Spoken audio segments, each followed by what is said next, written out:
sudah menjadi muslim, kalau setiap dari kita sudah ingin membantu agama Allah, yang kita harus pahami tawakal setelah itu.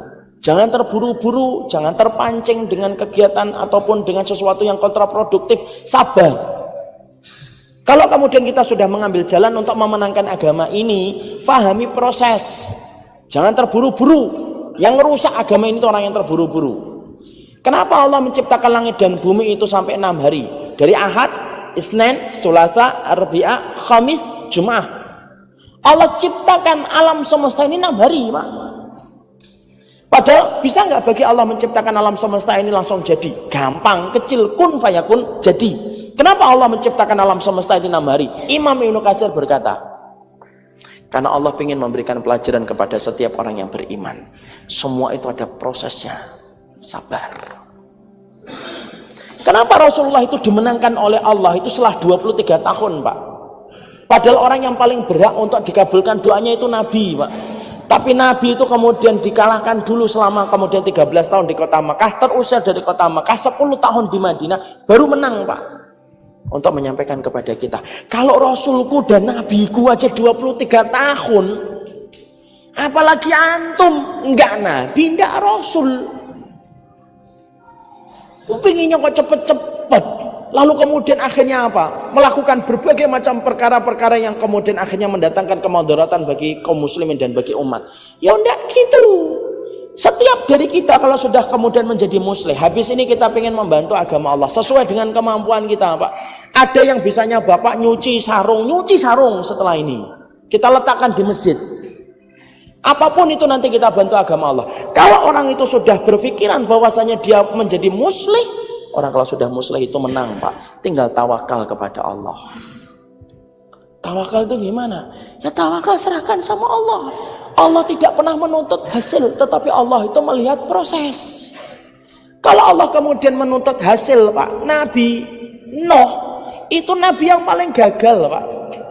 1650 tahun dakwah dari pagi sampai malam, tidak sampai 60 orang yang beriman bersama Nabi Nuh. Coba, Masya Allah, antum bisa bayangkan itu sampai sebosan apa itu Nabi Nuh ketika dakwah. 1650 tahun itu umurnya Nabi Nuh, kata Imam At-Tabari. Masya Allah.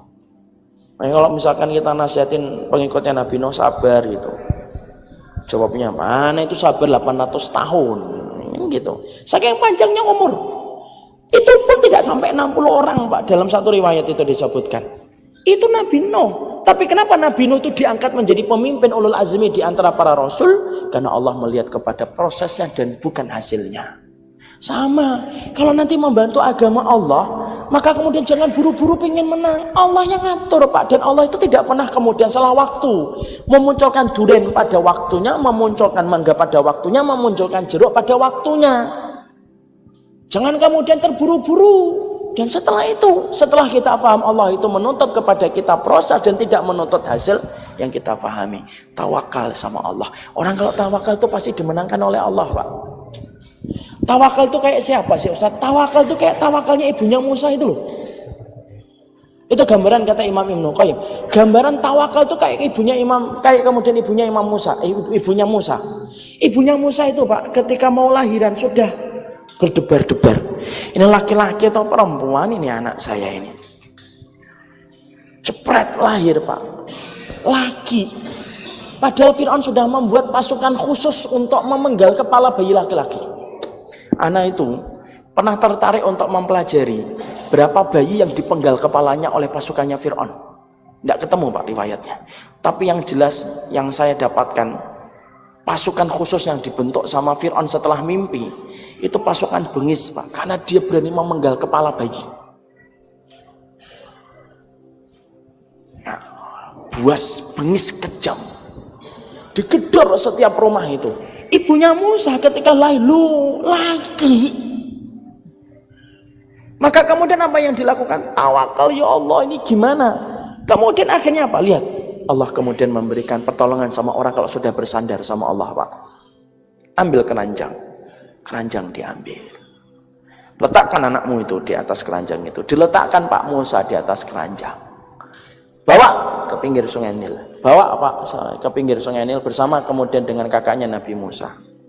Setelah itu kemudian alirkan itu anakmu di atas Sungai Nil, Pak. Padahal kalau logika kita, kalau Bapak pernah ke Mesir, saya udah beberapa kali. Kalau kita ke Mesir itu, Pak, Mesir itu gede, Pak, dan arusnya deras. Itu Sungai Nil, Pak. Alirkan itu kemudian anakmu itu.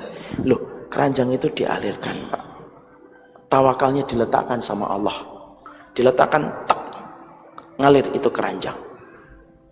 Matanya antara harap dan takut, tapi dia yakin kepada apa yang dia dapatkan itu. Kemudian ngalir, Pak, lalu sampai hilang, Pak. Perhatikan Allah kalau sudah menolong orang, kalau sudah tawakal kayak tawakalnya ibunya Musa, Pak. Dijadikan kemudian keranjang itu belok, Pak, ke tempat pemandiannya Asyah binti Muzahim. Asyah binti Muzahim itu istrinya Fir'aun. Allah seakan-akan berfirman dan berkata, seneng kamu sama bayi itu? Loh, Asyah itu seneng. Ngomong itu sama Fir'aun, ngomong dia sama Fir'aun. Yang ini jangan dipenggal ya, khusus yang ini aja. Aku seneng nih. Loh, dijadikan Fir'aun itu nggak berani untuk kemudian nolak permintaan istrinya. Nggak berani nolak permintaan istrinya. Iya. Sudah kayak gitu, kemudian Allah memberikan lagi, memberikan kemudian rencananya. Nangis kamu Musa, nangis Pak Musa, Pak. Ketika sudah dibawa ke istana, dijadikan Musa itu nangis, Pak. Dan ketika nangis, maka kemudian Asyah, ibunya angkat itu, kemudian berkata, kumpulkan seluruh dayang-dayang kemudian istana, nyusuin anak saya ini. Rentetan itu kemudian wanita-wanita berjajar dari dayang-dayang kemudian istana itu. Kemudian menyodorkan air susunya. Allah seakan-akan berfirman sama Musa, tutup mulutmu, jangan dibuka.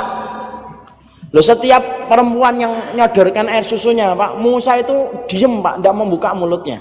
Kalau jauh, nangis lagi Musa. Sampai kemudian akhirnya apa?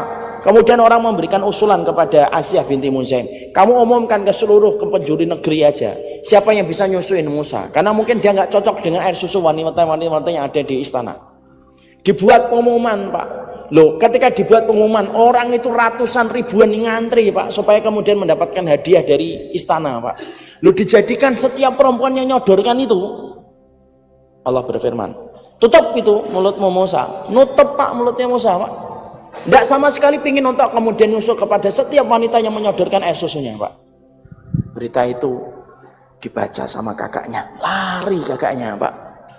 Kemudian setelah lari, kemudian diberitahu ibunya, Bu, ayo Bu, itu Musa ini kemudian dibukakan sayembara yang biasa menyusui siapa. Kemudian ibunya Musa memakai pakaian datang ke istana. Itu pun sudah agak terlambat.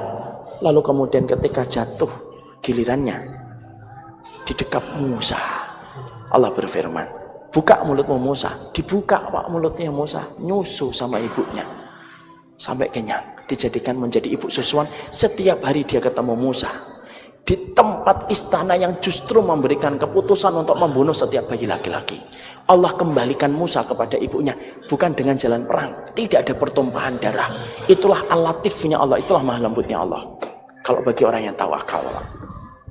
Makanya orang kalau sudah muslih, Pak, kalau masing-masing kita sudah berpikir ini muslih, menang agama ini tuh. Tapi masalahnya kita sudah tawakal setelah kita berusaha atau enggak. Jangan-jangan kita belum berusaha, makanya kita nggak bisa tawakal, Pak. Dan maaf ya, biasanya tawakal itu diberikan pertolongan oleh Allah itu ketika sudah mentok lagi, kita tidak punya kekuatan kecuali Allah, baru Allah memberikan pertolongan. Contoh, Nabi Musa.